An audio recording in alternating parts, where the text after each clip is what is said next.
जंग सिर्फ जमीन के लिए नहीं होती, कभी कभी ईमान और इंसानियत के लिए भी होती है। एक लोहार कैसे बना एक पूरे शहर का रक्षक, और जेरूसलम शहर के लोगों को बचाने के लिए इस लोहार ने सब कुछ कुर्बान कर दिया। ये जंग ताश की नहीं बल्कि सच्चाई की जंग थी। असली किंगडम तलवार से नहीं बल्कि दिलों से जीता जाता है। वेलकम टू पूजा एक्सप्लेनर, और आज मैं एक्सप्लेन करने वाली हूँ किंगडम ऑफ हेवन। तो बिना वक्त गवाए इस कहानी को शुरुआत करते हैं। अगर आप हमारे चैनल पे नए हो तो चैनल को सब्सक्राइब जरूर करें और इस वीडियो को अंत तक जरूर देखें। तो इस मूवी की शुरुआत होती है फ्रांस 1184 ईस्वी में, जहाँ चर्च के बाहर कुछ लोग एक औरत की लाश को दफना रहे होते हैं। उनमें से एक पादरी था। दरअसल ये लाश एक लोहार की पत्नी की होती है। उस लोहार का नाम बालियन होता है। उसकी पत्नी ने खुदकुशी कर ली थी और उस समय चर्च के नियमों के हिसाब से जो खुदकुशी करता था उसकी बॉडी को चर्च के कब्रिस्तान में दफनाने की इजाजत नहीं थी, इसलिए उसकी लाश को चर्च से बाहर दफनाई जाती है। और ये जो पादरी होता है वो बालियन का सौतेला भाई था।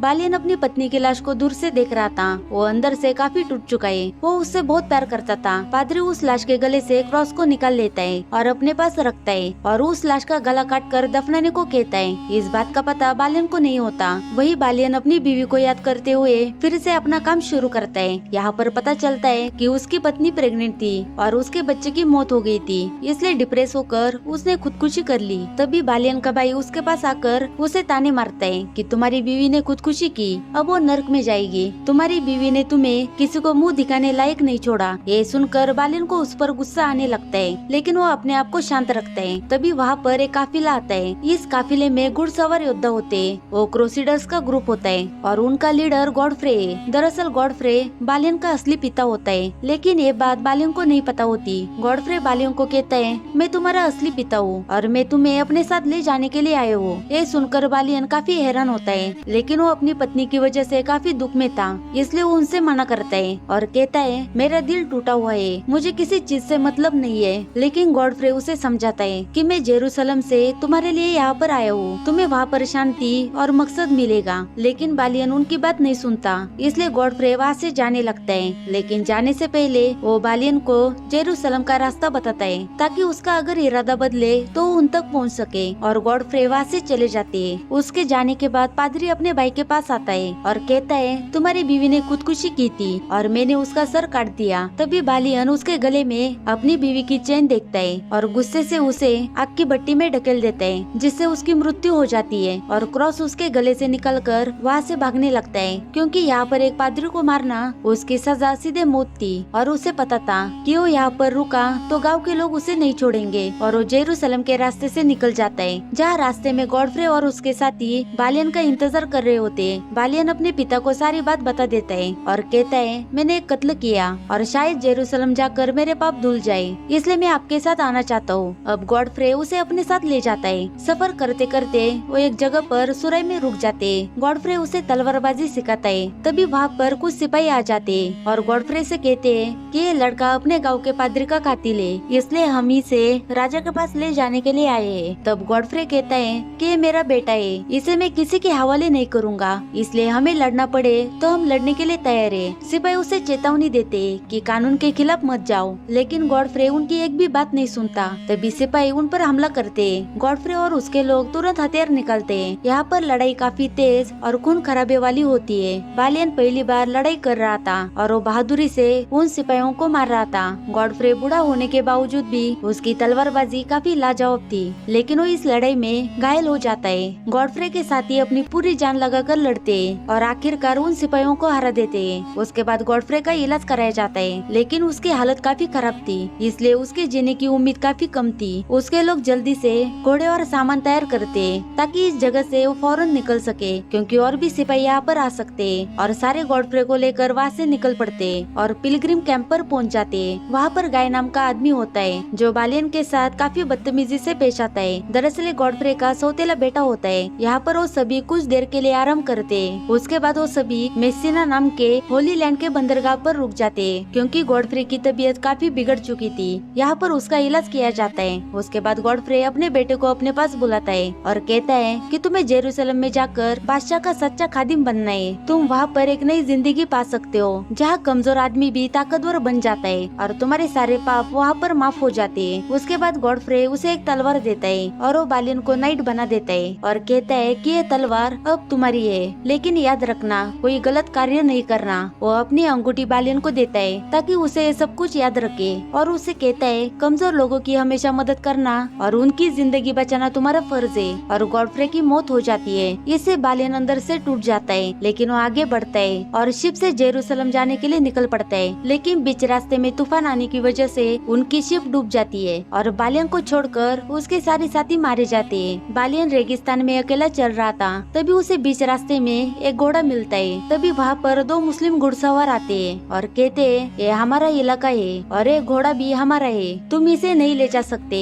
बालियन घोड़े के लिए उनसे लड़ता है और उसमें से एक को मार देता है, लेकिन एक को जिंदा रखता है और उसे कहता है तुम्हें अगर जिंदा रहना है तो तुम मुझे जेरूसलम लेके जाओगे, तभी उसे वो आजाद कर देगा। अब वो आदमी उसे जेरूसलम लेके जाता है और पहुंचने पर बालियन उसे आजाद कर देता है। जाते वक्त वो आदमी कहता है कि तुम्हारी क्षमा और दया मुसलमानों में फैल जाएगी और वहाँ से चला जाता है। जब बालियन गांव के अंदर एंटर करता है तो वहाँ के लोग उसके पास की तलवार को देख लेते हैं जिसे गॉडफ्रे ने उसे दी थी। वो लोग उस तलवार के बारे में पूछते हैं। तब बालियन कहता है मैं गॉडफ्रे का बेटा हूँ और गॉडफ्रे अब नहीं रहे और उन्होंने ही मुझे ये तलवार दी। ये सुनकर सारे लोग बालियन को गॉडफ्रे के बेटे के रूप में स्वीकार कर लेते हैं। उसके बाद बालियन प्रिंसेस सिबिला से मिलता है जो राजा की बहन थी और गाय की बीवी होती है। सिबिला का एक बेटा होता है। बालियन सिबिला को पानी पिलाता है और कुछ बातें करने के बाद सिबिला वहाँ से चली जाती है। उसके बाद बालियन वहाँ के मार्शल टाबरियस से मिलता है जहाँ पर वो सुल्तान सलाउद्दीन के बारे में बात करता है। वो बालियन को कहता है कि तुमने रेगिस्तान में जिस मुस्लिम घुड़सवार को मार दिया था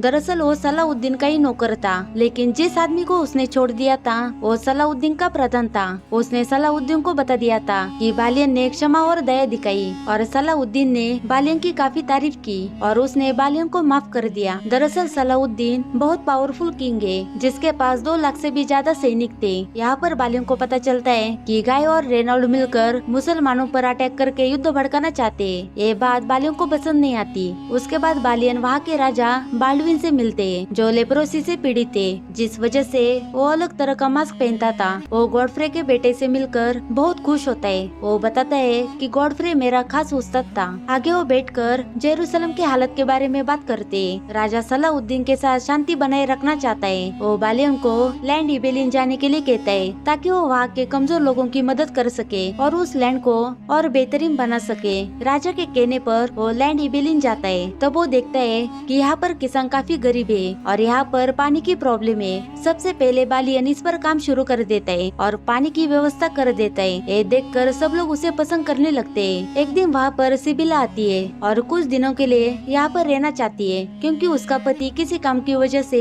ईस्ट की तरफ गया था। वो दोनों यहाँ पर काफी बातें करते हैं। बालियन खेतों में काम कर रहा है, पसीना बहा रहा है और काफी साधारण कपड़े पहने हुए है। ये देखकर सिबिला काफी इम्प्रेस हो जाती है। वही बातें करते समय बालियन उसे अपनी स्टोरी बताते है कि उसकी बीवी मर गई है और वो यहाँ पर मकसद ढूंढने आए हैं। उसकी स्टोरी सुनकर सिबिला इमोशनल हो जाती है। उसके बाद सिबिला अपने बारे में उसे बताती है कि जेरूसलम में हर कोई पावर के पीछे भाग रहा है और मेरा भाई काफी बीमार है और गाय एक एक कर वहीं पर रुक जाती है। यहीं पर बालियन समझ जाता है कि सिबिला गाय के साथ खुश नहीं है। ऐसी ही बातें करते करते वो दोनों काफी नजदीक आ जाते हैं। वही अगले दिन सिबिला जेरूसलम जाने के लिए निकल पड़ती है और जाते वक्त बालियन को कहती है कि मैं फिर तुमसे मिलने के लिए आऊंगी। अगले सीन में हमें गाय को दिखाया जाता है जो राजा को बिना बताए रेनॉल्ड के साथ सलाउद्दीन की सेना पर हमला करता है, जिससे सलाउद्दीन को काफी गुस्सा आता है क्योंकि राजा बाल्डविन और सलाउद्दीन के बीच समझौता हुआ था कि ये दोनों कभी आपस में नहीं लड़ेंगे। लेकिन गाय के इस हमले के बाद सलाउद्दीन अपनी सेना के साथ जेरूसलम पहुंच जाता है। जब ये बात राजा को पता चलती है तब वो बालियन और अपने कुछ सैनिक सलाउद्दीन से लड़ने भेज देता है। बालियन और उसकी सेना उनसे लड़ते हैं, लेकिन सलाउद्दीन के सेना के सामने वो ज्यादा देर तक टिक नहीं पाते और इन्हें कैद करते।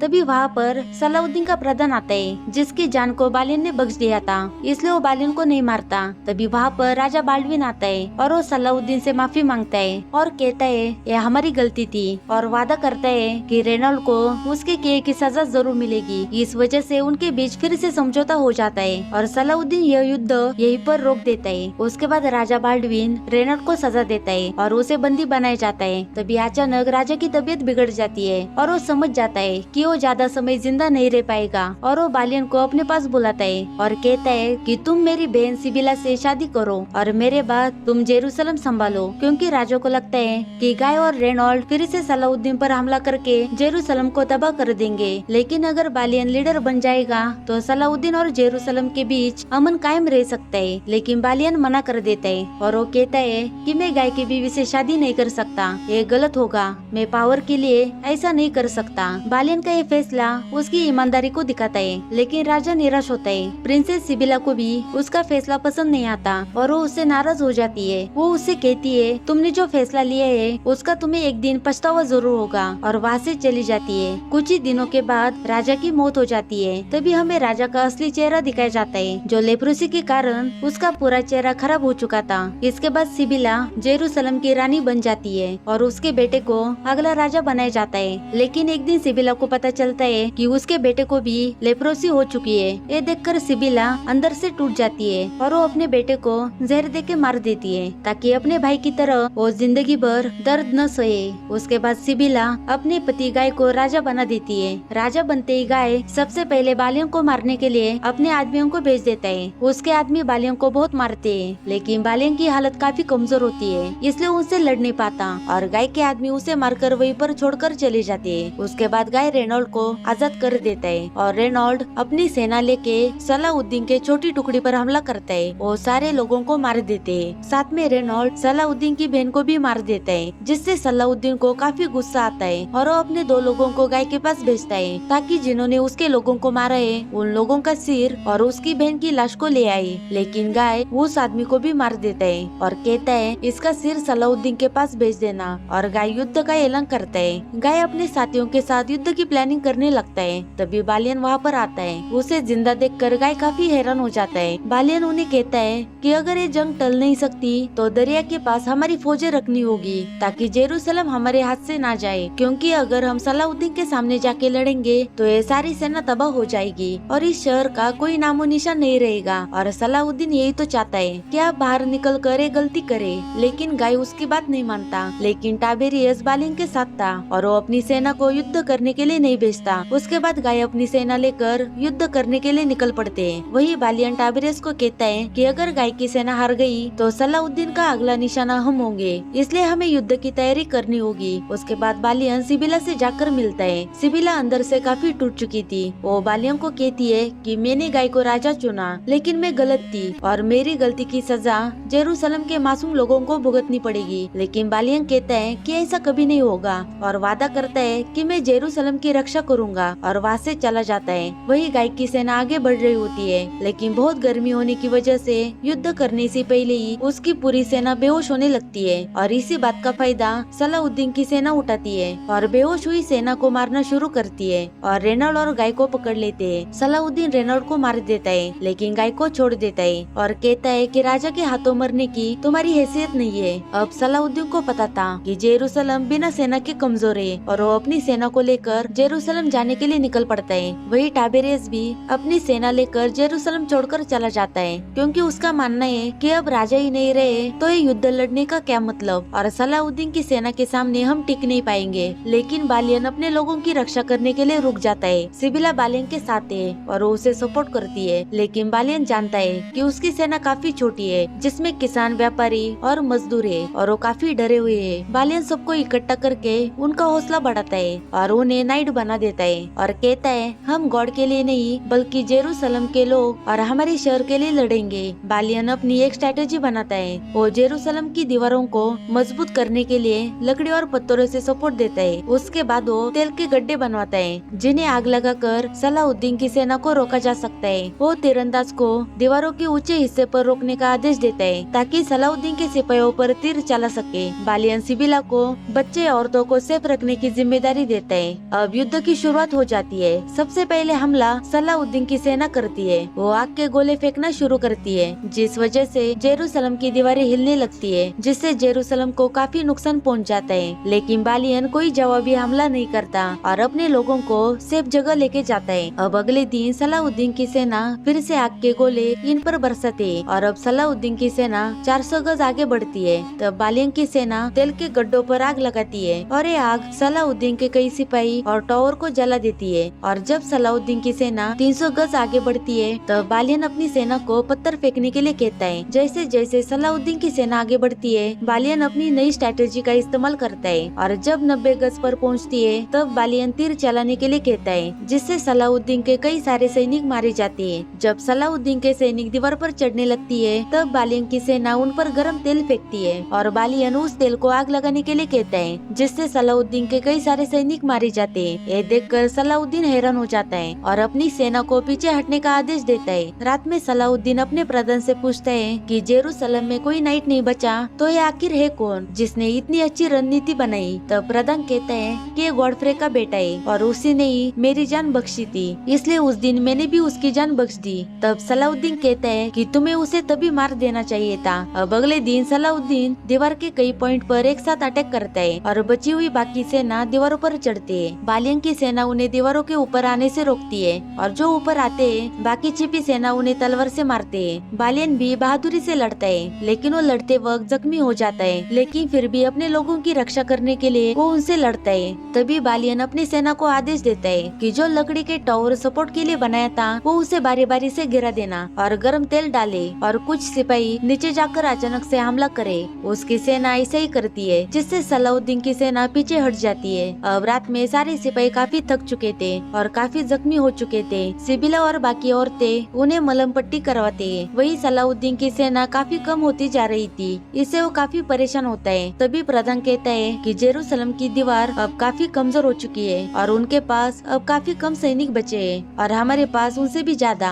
अगर हम दीवार को पार करके अंदर पहुँचे तो हम आसानी से ये युद्ध जीत जाएंगे। अब युद्ध का तीसरा दिन होता है। सलाउद्दीन की सेना बार बार दीवार पर गोले फेंक कर जेरूसलम की दीवार को तोड़ने लगते हैं। तब बालियन अपने बचे हुए सिपाहियों को कहता है, भले ही ये दीवार टूटे लेकिन हमारे हौसले नहीं टूटेंगे और अगर हौसले टूट भी गए तो हमारे घर की दीवारें सुरक्षित नहीं रहेगी, इसलिए हमें लड़ना होगा। अच्छा है वो अंदर आते हैं, हम सबको मिटा देंगे। अब सलाउद्दीन की सेना आखिरकार दीवार तोड़ने में कामयाब हो जाती है। बालियन अपने बचे हुए सिपाहियों को टूटे हुए हिस्से पर इकट्ठा करता है और उस दीवार को ब्लॉक करता है ताकि सलाउद्दीन की सेना अंदर न आ सके। उसमें बालियन के कई सिपाही मारे जाते हैं। जब दीवार पूरी तरह से टूट जाती है तब बालियन हार मानता है और वो सलाउद्दीन से मिलने जाता है और अपने दिमाग का इस्तेमाल करता है। वो कहता है कि मैं जेरूसलम को सरेंडर करता हूँ, लेकिन यहाँ के मासूम लोगों को सही सलामत जाने दो और हम जाने के बाद क्या तुम जेरूसलम को जला दोगे? तब सलाउद्दीन कहता है कि मैं दूसरे राजाओं की तरह क्रूर नहीं हूँ और जेरूसलम पवित्र शहर है, तुम्हारे लोग सही सलामत जाएंगे। बालियन की ये स्ट्रेटेजी जेरूसलम के लोगों की जिंदगी बचाती है। उसके बाद बालियन अपने लोगों के पास जाता है और कहता है कि अब जेरूसलम हमारा नहीं रहा, हमें सही सलामत यहाँ से निकाल दिया जाएगा और हमारे लिए यही सही होगा।